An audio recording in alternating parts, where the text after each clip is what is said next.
श्री गणेशाय नमः। ओम नमो नारायणाय नमः। श्री विष्णवे नमः। जय बद्री विशाल सज्जनों, सनातन धर्म में वर्ष भर अनेक व्रत और पर्व आते हैं, किंतु यदि स्वयं भगवान श्री हरि विष्णु किसी तिथि को अपना सर्वप्रिय दिवस मानते हैं तो उस तिथि का महत्व कितना महान होगा, इसकी कल्पना सहज ही की जा सकती है। आज हम आपको श्रावण कृष्ण पक्ष की परम पुण्यमयी एकादशी का संपूर्ण रहस्य बताने जा रहे हैं। इसकी शास्त्र सम्मत व्रत विधि, पूजन, दान, विशेष उपाय, पौराणिक कथा तथा इस व्रत से मिलने वाले दिव्य फल आदि आप इस व्रत को श्रद्धा और नियम पूर्वक करते हैं तो भगवान श्री हरि की कृपा से जीवन के अनेक कष्ट शांत हो जाते हैं, अंततः मोक्ष का मार्ग प्रशस्त होता है। देवियों एवं सज्जनों, मैं हूँ ज्योतिषाचार्य पंडित प्रमोद विश्लास शास्त्री जी, आप सभी का हार्दिक स्वागत करता हूँ। यदि आप सनातन धर्म, ज्योतिष, व्रत, पर्व, पौराणिक कथाओं तथा शास्त्रों पर आधारित प्रामाणिक जानकारी प्राप्त करना चाहते हैं तो हमारे चैनल को अवश्य सब्सक्राइब करें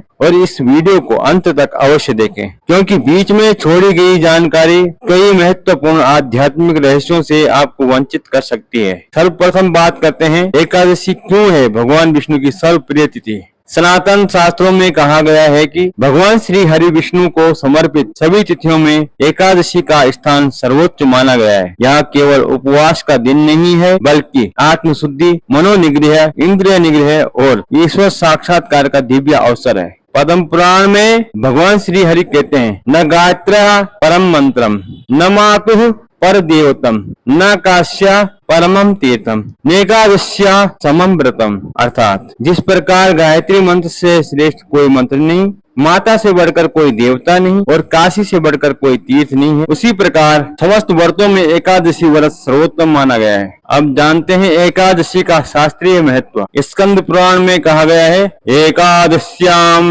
निराहारो यो भुंक्ते हरिचिंतनम सर्व पाप विनिर्मुक्तो विष्णुलोकम सगच्छति। अर्थात जो श्रद्धा पूर्वक एकादशी का व्रत करता है और भगवान विष्णु का स्मरण करता है, वह पापों से मुक्त होकर अंततः विष्णु लोक को प्राप्त करता है। अब बात करते हैं श्रावण मास की एकादशी का विशेष महत्व। श्रावण मास स्वयं भगवान शिव और भगवान विष्णु दोनों की उपासना का अत्यंत पवित्र काल माना गया है। इस मास में आने वाली कृष्ण पालन विशेष पुण्यदायक माना गया है। शास्त्रों के अनुसार इस दिन किया गया जप, तप, दान, व्रत और श्री हरि का नाम स्मरण अनेक गुना फल प्रदान करता है। यह व्रत केवल भोजन त्यागने का नाम नहीं है, क्रोध, लोभ, अहंकार, कटुवचन और अधर्म का त्याग करना ही इस व्रत की वास्तविक साधना है। एकादशी का आध्यात्मिक रहस्य। सनातन दर्शन के अनुसार मनुष्य की 10 इंद्रियां और 1 मन, इन 11 का संयम ही एकादशी का वास्तविक संदेश है। जब मनुष्य अपनी इंद्रियों को भगवान श्री हरि के चरणों में समर्पित कर देता है, तभी व्रत अर्थों में सफल होता है। इसी कारण महापुरुष कहते हैं, केवल अन्न का त्याग करने से नहीं, बल्कि मन, वचन और कर्म की पवित्रता से ही एकादशी पूर्ण फल देती है। प्रिय श्रद्धालुओं, अब प्रश्न यह है कि इस दिव्य एकादशी का व्रत कब से प्रारंभ करें, दशमी के दिन क्या नियम रखें, पूजा की संपूर्ण विधि क्या है, कौन सा दान सबसे श्रेष्ठ है और वह कौन सी पौराणिक कथा है जिसे सुनने मात्र से महान पुण्य की प्राप्ति होती है। अब प्रश्न उठता है कि एकादशी व्रत कब से प्रारंभ माना जाता है। क्या केवल एकादशी के दिन उपवास कर लेना ही पर्याप्त है या फिर दशमी तिथि से ही कुछ विशेष नियमों का पालन करना आवश्यक है। शास्त्र स्पष्ट रूप से कहते हैं कि एकादशी व्रत की शुद्धता दशमी से ही प्रारंभ हो जाती है। शास्त्रीय प्रमाण कुछ इस प्रकार से। पद्म पुराण में कहा गया है, दशम्याम संयमं कुर्यात्, एकादश्याम उपोषिता, द्वादश्याम पारणं कुर्यात्, विष्णु प्रीते विशेषता।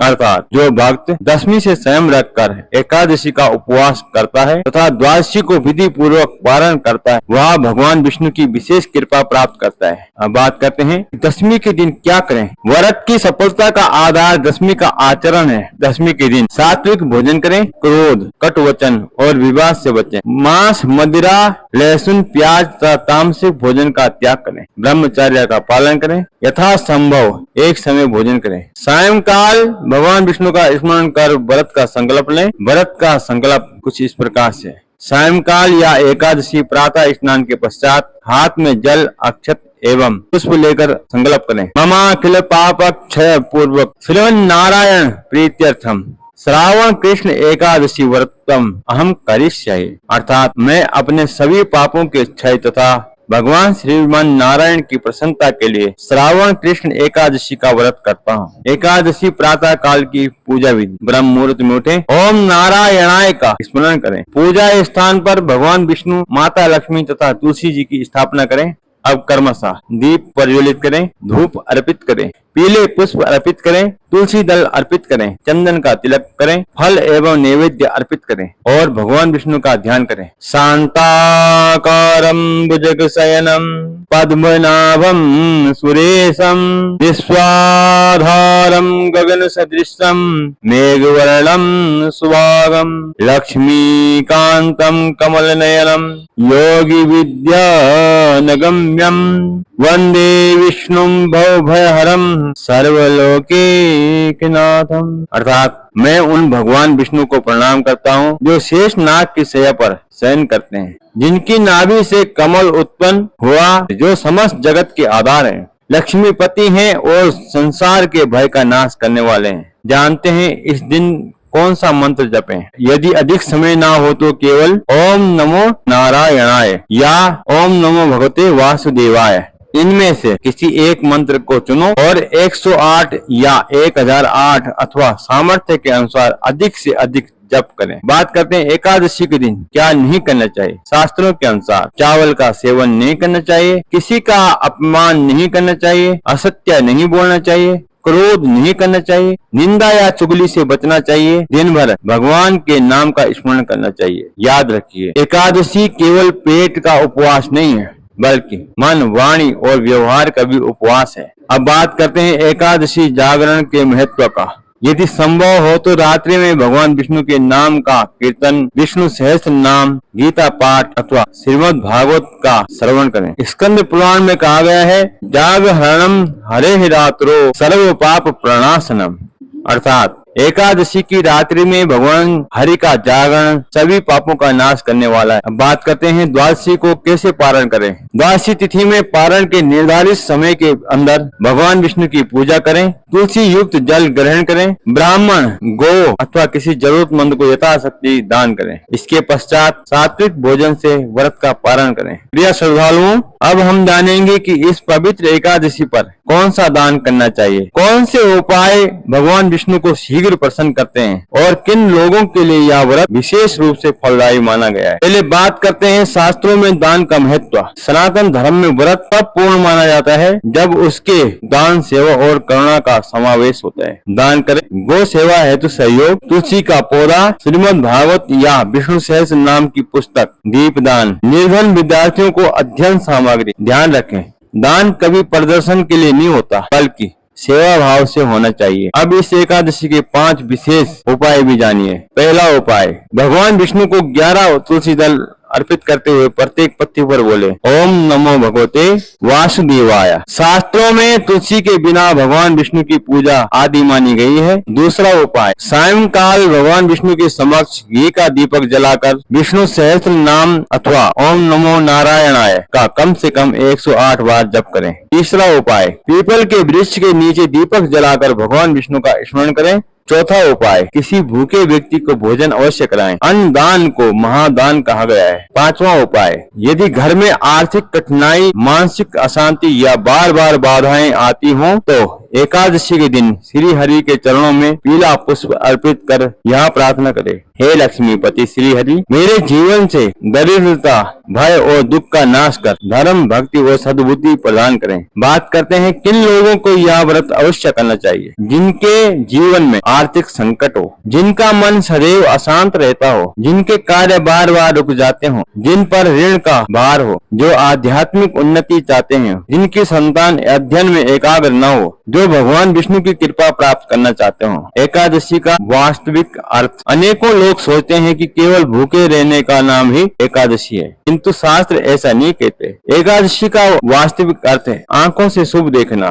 कानों से शुभ सुनना, मुख से शुभ बोलना, हाथों से सेवा करना, पैरों से तीर्थ और सत्संग की ओर चलना और मन को भगवान नारायण के चरणों में स्थिर करना। जब ये 11 इंद्रियां भगवान में लग जाती हैं, तभी एकादशी पूर्ण होती है। एकादशी का सुंदर प्रेरणादायक संदेश याद रखिए। उपवास का अर्थ केवल भोजन छोड़ना नहीं है। उपवास यानी कि उप प्लस वास अर्थात भगवान के समीप निवास करना। यदि मन संसार में भटकता रहे और केवल शरीर भूखा रहे तो व्रत अधूरा माना जाता है। तो प्रिय श्रद्धालुओं, अब तक आपने इस दिव्य एकादशी का महत्व, व्रत विधि, दान तथा विशेष उपाय जान लिए हैं। अब आइए जानते हैं वह पावन व्रत कथा जिसका वर्णन ब्रह्म वैवर्त पुराण, पद्म पुराण तथा एकादशी महात्म्य में मिलता है। कथा प्रारंभ करते हैं। द्वापर युग में एक बार धर्मराज युधिष्ठिर ने भगवान श्री कृष्ण से विनम्रता पूर्वक पूछा, हे देवी की नंदन, श्रावण मास के कृष्ण पक्ष की एकादशी का क्या नाम है, उसका महत्व क्या है, उसकी कथा सुनाने की कृपा करें।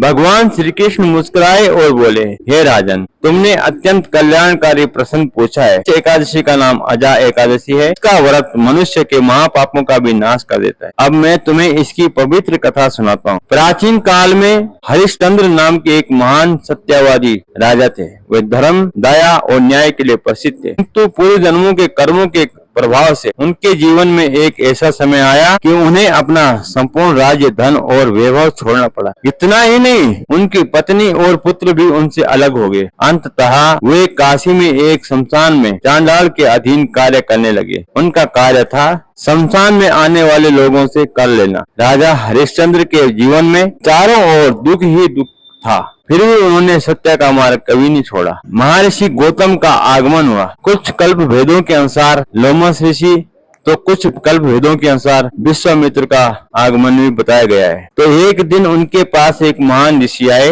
राजा ने उन्हें दंडवत प्रणाम किया और कहा, भगवान, मैं सत्य का पालन कर रहा हूँ, फिर भी मेरे जीवन में इतने कष्ट क्यों हैं? कृपा करके ऐसा उपाय बताइए जिससे मेरा कल्याण हो सके। ऋषि ने ध्यान लगाकर कहा, राजन, श्रावण कृष्ण पक्ष की अजा एकादशी का व्रत श्रद्धा पूर्वक करो। भगवान श्री हरि विष्णु अवश्य प्रसन्न होंगे और तुम्हारे सारे दुखों को दूर करेंगे। श्रद्धालुओं, फिर राजा ने व्रत किया। राजा हरिश्चंद्र ने दशमी से स्वयं रखा। एकादशी के दिन भगवान विष्णु की पूजा की, दिन भर उपवास रखा, रात्रि में हरि नाम संकीर्तन और जागरण किया। द्वादशी को विधि पूर्वक पारण किया तथा दान दिया। फिर भगवान श्री हरि की कृपा कैसे प्राप्त हुई? व्रत पूर्ण होते ही भगवान श्री हरि प्रसन्न हो गए और उनके सारे पाप नष्ट हो गए। उन्हें अपना खोया हुआ राज्य पुनः प्राप्त हुआ। पत्नी और पुत्र मिल गए। राज्य में पुनः सुख, समृद्धि और धर्म की स्थापना हुई। अंततः राजा हरिश्चंद्र ने दिव्य लोक प्राप्त किया। अब जानते हैं कथा के संदेश के विषय में। प्रिय श्रद्धालुओं, यह कथा हमें केवल चमत्कार नहीं सिखाती, बल्कि यह संदेश भी देती है कि जब मनुष्य कठिन परिस्थितियों में भी सत्य, धर्म, स्वयं और भगवान के प्रति अटूट श्रद्धा नहीं छोड़ता, तब भगवान स्वयं उसके जीवन का मार्ग प्रशस्त करते हैं। अजा एकादशी का व्रत केवल पापों का नाश नहीं करता, बल्कि मनुष्य के भीतर धैर्य, विश्वास और भक्ति का भी संचार करता है। शास्त्रों में कहा गया है, अजा नाम एकादशी पुण्य सर्व पाप प्रणाशिनी भुक्तिम मुक्तिम च ददाति विष्णु लोक प्रदायिनी। अर्थात अजा एकादशी का व्रत तभी पापों का नाश करने वाला है। यह मनुष्य को इस लोक में सुख और अंत में मोक्ष प्रदान करता है। प्रिय श्रद्धालुओं, अब तक आपने इस पावन एकादशी का महत्व, शास्त्रीय प्रमाण, व्रत विधि, दान, उपाय तथा दिव्य व्रत कथा का श्रवण किया। अब हम इस व्रत का फल क्या है, पालन कैसे करना चाहिए और व्रत का वास्तविक आध्यात्मिक संदेश क्या है, इसके विषय में जानेंगे। बात करते हैं एकादशी व्रत की फल श्रुति के विषय में। भगवान श्री कृष्ण धर्मराज युधिष्ठिर से कहते हैं, हे राजन, जो मनुष्य श्रद्धा और नियम पूर्वक अजा एकादशी का व्रत करता है, उसके जन्म जन्मांतर के पाप नष्ट हो जाते हैं। शास्त्रों में वर्णित है कि इस व्रत से भगवान विष्णु की विशेष कृपा प्राप्त होती है, पितरों की संतुष्टि होती है, मानसिक शांति प्राप्त होती है, दरिद्रता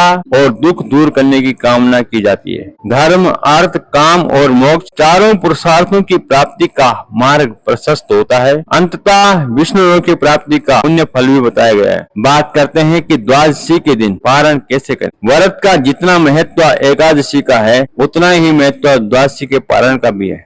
पारण से पूर्व भगवान विष्णु एवं माता लक्ष्मी की पुनः पूजा करें, तुलसी दल अर्पित करें, आरती करें, भगवान का स्मरण कर क्षमा प्रार्थना करें। इसके बाद शुभ मुहूर्त में तुलसी युक्त जल ग्रहण करें, सात्विक भोजन से व्रत का पालन करें, यथाशक्ति ब्राह्मण, गो, साधु या किसी निर्धन व्यक्ति को अन्न, वस्त्र अथवा दक्षिणा दान करें।